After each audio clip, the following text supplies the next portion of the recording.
Salve família vascaína, Lineker na área aqui no canal, seja bem-vindo ao nosso vídeo na manhã desse sábado. Você é o nosso convidado especial, então fique no vídeo até o final.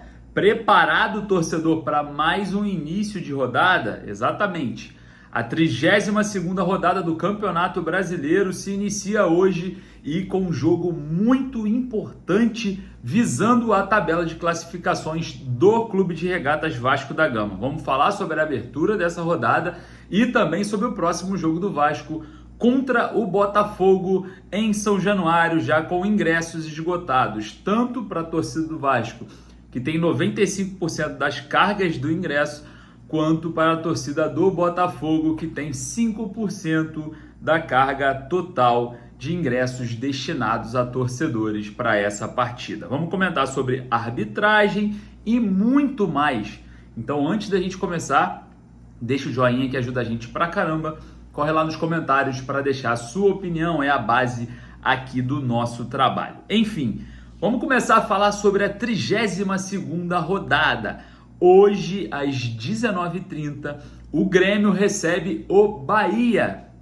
Jogo muito importante para o Vasco visando a zona do rebaixamento. O Gigante da Colina está a 3 pontinhos de alcançar a equipe baiana, que tem 37 pontos, está na 14ª colocação.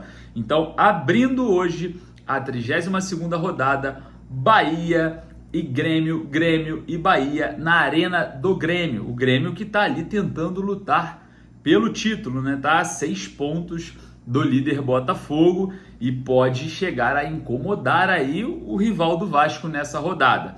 Lembrando que hoje também às 19h30 teremos América Mineiro e Atlético Mineiro lá no Parque do Sabiá, né? Um estádio alternativo aí para o América Mineiro enfrentar o Atlético nesse clássico. E na Arena Barueri, hoje também às 21h30, o Palmeiras, que está tentando incomodar o Botafogo ali, já está muito perto, recebe o Atlético Paranaense. Enfim, amanhã teremos aí a complementação da rodada também com jogos muito importantes, ó.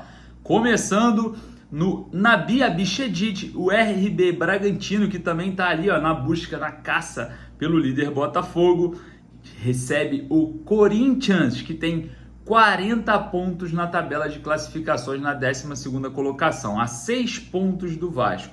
Uma derrota do Corinthians e uma vitória do Vasco encurta aí o caminho para 3 pontos, uma vitória simples, o Vasco alcançar a equipe alvinegra paulista, né? E também às 16 horas no Mineirão, Cruzeiro e Internacional. Um jogo também muito importante, porque o Vasco está a 3 pontos do Cruzeiro, então a equipe mineira recebe o Inter, que é um visitante indigesto, né? É um visitante que complica a vida de quem joga em casa, diga-se de passagem, venceu o Vasco por 2-1 em São Januário. E também às 16 horas, Fortaleza e Flamengo, já é um jogo que não interessa ao Vasco na tabela de classificações. Aí a gente vem para 18h30, Coritiba e Goiás. Exatamente, o Coxa, que está lá embaixo na tabela de classificações com 23 pontos, recebe o Goiás, que tem 32. Uma vitória do Coritiba em cima do Goiás ajuda muito o Vasco, visando aí uma possível aproximação, né? Possível aproximação do Goiás ao Vasco. Então, tentar neutralizar o Goiás nessa rodada seria muito interessante, uma vitória do Coritiba. Na Vila Belmiro, o Santos enfrenta o Cuiabá, visando também a tabela de classificações. É muito importante que o Cuiabá vença essa partida fora de casa. O Cuiabá, que é também um visitante indigesto, perdeu para o Vasco em casa e vai tentar buscar a vitória na Vila Belmiro com toda certeza, né? E lá no dia 22, já que o Fluminense está na final da Copa Libertadores, o Fluminense recebe o São Paulo. E vamos para segunda-feira, São Januário, Vasco e Botafogo, clássico no Rio de Janeiro. O Vasco visando aí pontuar para ultrapassar Cruzeiro, Santos ou Bahia na rodada, podendo chegar até mesmo à 14ª colocação. Então é muito importante uma vitória do Vasco nesse atual cenário. O Gigante da Colina precisa vencer a qualquer custo para afastar e se aproximar desse número mágico para não correr riscos de rebaixamento. O Vasco que tem aí uma perspectiva muito boa para esse jogo contra o Botafogo, ingressos esgotados, possíveis voltas de jogadores importantes, né? O Verratti suspenso, volta à equipe praticamente na equipe titular. O Vasco sentiu muita falta do Verratti no jogo contra o Cuiabá, e também a possível volta de Marlon Gomes e Rossi, né, que estão sendo avaliados para voltarem contra o Botafogo na próxima segunda-feira. Por outro lado, o Botafogo, que tem aí vários desfalques importantes. Destaco aqui o zagueiro Adrielson, expulso contra o Palmeiras, o Vitor Cuesta e o Marlon Freitas também suspensos para esse jogo, e o Júnior Santos, que era dúvida, já está quase confirmado que vai jogar contra o Vasco. Mas mesmo assim, Botafogo jogando ali com a dupla de zaga reserva, completamente desmontado o setor defensivo da equipe alvinegra, que vai a São Januário para enfrentar o Gigante da Colina no Caldeirão lotado. E é isso, né? A gente falar um pouco sobre esse retorno, e eu quero entrar num assunto chamado arbitragem. Ah, mas de novo a gente vai falar sobre arbitragem? Sim, é um tema que já está virando conteúdo diário, né? A gente falar sobre arbitragem. Leandro Pedro Voaden será o responsável pelo apito no jogo em que o Vasco recebe o Botafogo no Caldeirão de São Januário. Mas eu não estou querendo falar sobre o Voaden.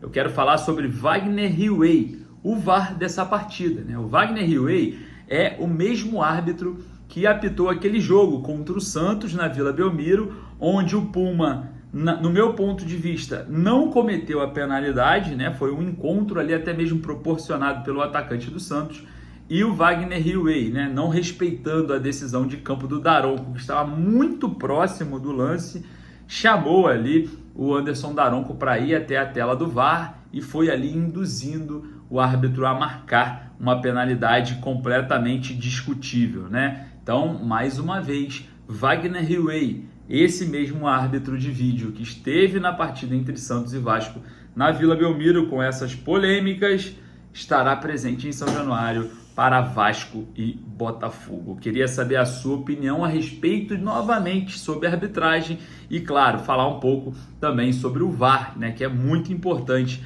a gente citar essa questão envolvendo a arbitragem de vídeo, que está sendo desastrosa dentro do Campeonato Brasileiro.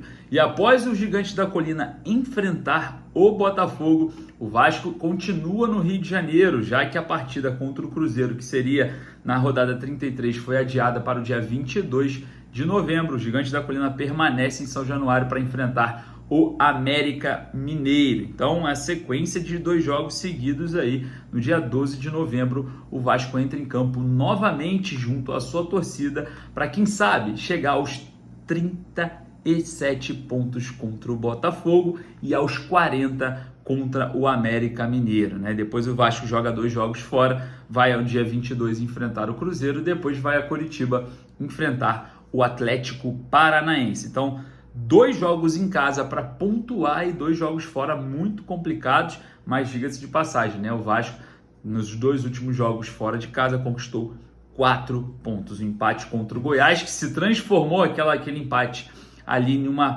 gosto de derrota, né? Que o Vasco estava na frente do placar até o final da partida, e agora contra o Cuiabá uma vitória por 2-0, dando moral para o restante do Campeonato Brasileiro. Eu queria saber a sua opinião, deixa lá nos comentários, daqui a pouco a gente volta com mais notícias.